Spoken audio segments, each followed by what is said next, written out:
2024 is going to be a lot different than 2023.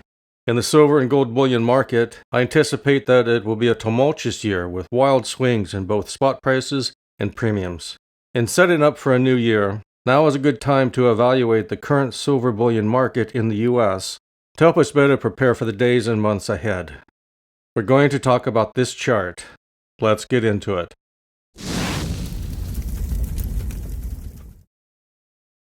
Gold is touching all-time highs while silver is looking cheap down here around $23. Premiums are the lowest they've been in years, which means it's a buyer's market. The Fed is expected to begin easing rates next year, setting off a rush into gold and silver as investors rotate out of a weakening US dollar and into assets. Central banks are buying record amounts of gold for its wealth preservation and the financial stability it holds, and also as a means to get away from the dollar. By association, silver will go along for the ride with gold. Although seen as more of an industrial metal now, silver still has a monetary component. In August of this year, premiums collapsed on silver. If buyers come in next year, we could expect those premiums to increase. Maybe. A few days ago, an analyst on JP Morgan said that 99% of Americans will be financially worse off than they were pre-pandemic by mid-2024. By the middle of next year, all but the top 1% of Americans will have burned through excess savings piled up from economic relief doled out during the pandemic. Will that affect the physical bullion market? Perhaps. But are the people that quote-unquote burn through their stimmy money really the type of people that stack precious metals? I think not. My stimmy went to buy gold and silver, which I still have in my possession today. I don't think most gold and silver bullion investors went out and bought LV handbags and Rolex watches. Ahead of the crazy town that will be next year, I've been looking over recent sales of silver to get a sense of what's most popular in this buyer's market. What I found is not shocking. Today, I'm looking at silver coins versus bars. I'm not including rounds in this research because I simply haven't been tracking records.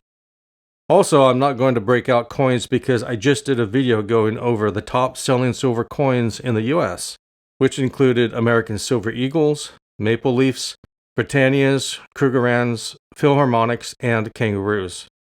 So to keep this report from getting too long, I just grouped all the coins together as one group.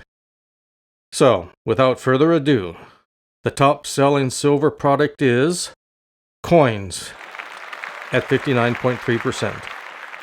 Coins are the most popular silver product in the US market, far more than bars. Over the last few years, stackers have preferred bars over coins due to the lower premiums that bars offer. But that gap is closed. Sometimes 1-ounce coins can be found at the same premiums as 10-ounce bars. Those 1-ounce coins are going to be more liquid than bars, period. Milk spots or not, Britannias beat out bars when it's time to exit. No surprise here with the changes in market dynamics. I've certainly rethought my stacking strategy to adjust to a changing market. The remainder of the products we're looking at are bars, broken down by weight. The number 2 top-selling silver product is 1-ounce bars at 19%. Myself, I don't stack 1-ounce bars. The premiums are too high. 1-ounce silver rounds can be found for much lower premiums than 1-ounce bars. Plus, I think rounds just look larger than bars of the same weight. 1-ounce bars are actually kind of small looking against other products in my stack. Don't get me wrong, I love 1-ounce bars for the nostalgia. Back when I started stacking in the 70s, we didn't have all the options available now.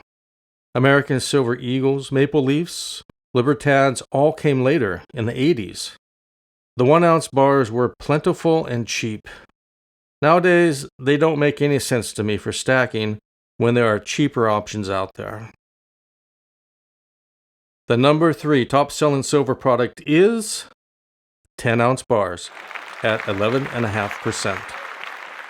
This is or has been the stacker's favorite. 10-ounce bars offered a good balance between the lower premiums of large bars and the manageable price of smaller bars. The number 4 top-selling silver product is 5-ounce bars at 8%. I recently did a video on 5-ounce bars and whether they're worth buying. The current market is favoring smaller sizes, and although right now there just aren't a lot of 5-ounce bar options available, I think that will change. As silver prices go higher, those 10-ounce bars are going to be out of reach for more and more people. As silver reaches $50 an ounce, the price of 5-ounce and 10-ounce bars will double from today's prices. Is it possible 5-ounce bars will be the new 10-ounce bar? I don't know, but maybe.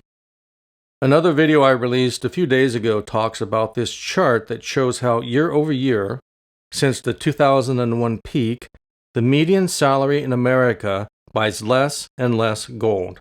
Our wages aren't keeping up with inflation, which is shown by rising precious metals prices. As gold becomes more unattainable, previous gold buyers will have to switch to silver.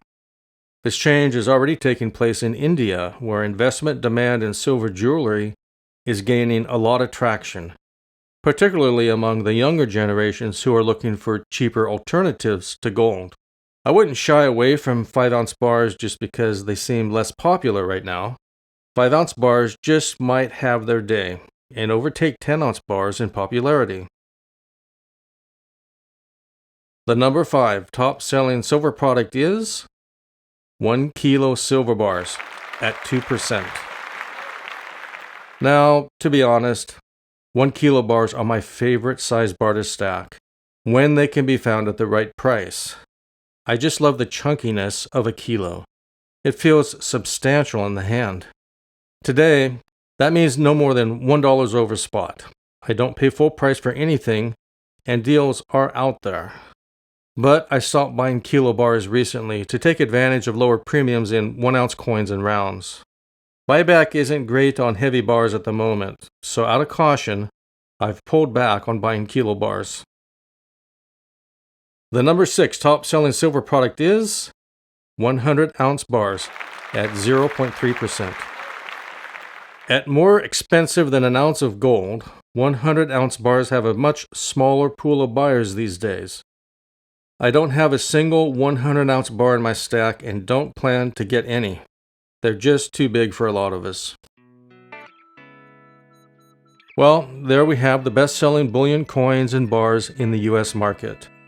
Although I couldn't include rounds in this comparison, I have started collecting data for future comparisons. I hope you found that interesting and helpful, and maybe this will influence future investment decisions. Or not. Whatever the case, thanks for sticking around until the end. Stay safe out there, and we'll see you next time.